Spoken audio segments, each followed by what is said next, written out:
Good morning, everyone. My name is Gabby Cataloni, and I'll be presenting on homophonics. Homophonics is a substitution cipher, meaning there can be more than one substitution for one plaintext letter. It uses a number grid 1 through 100. They write 100 as 00 because they only use two-digit numbers. It always has a 4-letter key, and you're going to have to know the key to decipher or encipher the code. I and J are considered one letter, meaning they have the same encryption and decryption code. So step 1 for deciphering is setting up the alphabet. It is in regular alphabetical order, with I and J acting as one letter, as I have noted on the board, making it 25 rows across. Step 2 is the keyword. It will only ever have 4 letters. An example would be love.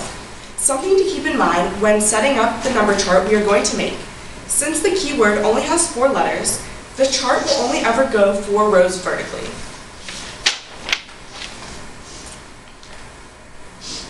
Step 3 is numbering the alphabet.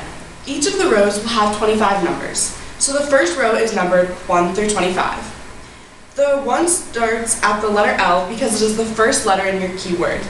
You then number in order 2 through 25, looping back around when you get to Z, and ending at K with 25. In the second row, you would then number 26 through 50. O is the second letter in your keyword, so 26 would start there, and then you number accordingly again. In the third row, you would number 51 through 75.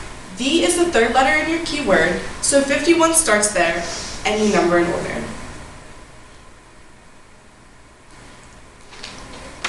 In the fourth row, which is the last row, you would number 76 through 100, or 00.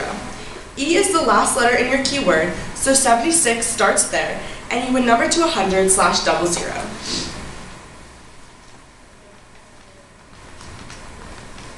Step 4 is decryption of a ciphertext.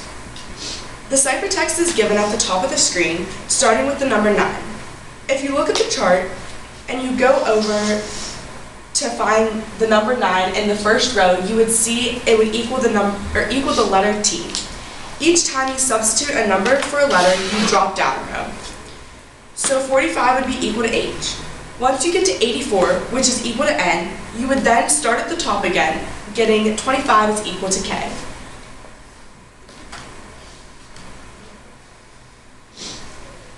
The ciphertext would then equal the plaintext Thanksgiving as shown on the board.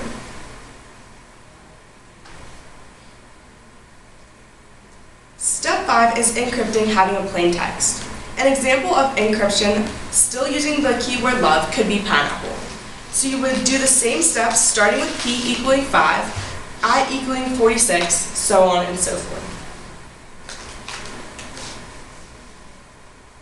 This method does have some security vulnerabilities, being if you found out the keyword, it would be pretty easy to break the cipher, but if you don't know the keyword, it is actually quite difficult.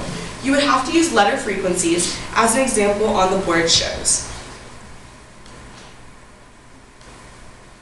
Thank you all for listening to my presentation. Does anybody have any questions?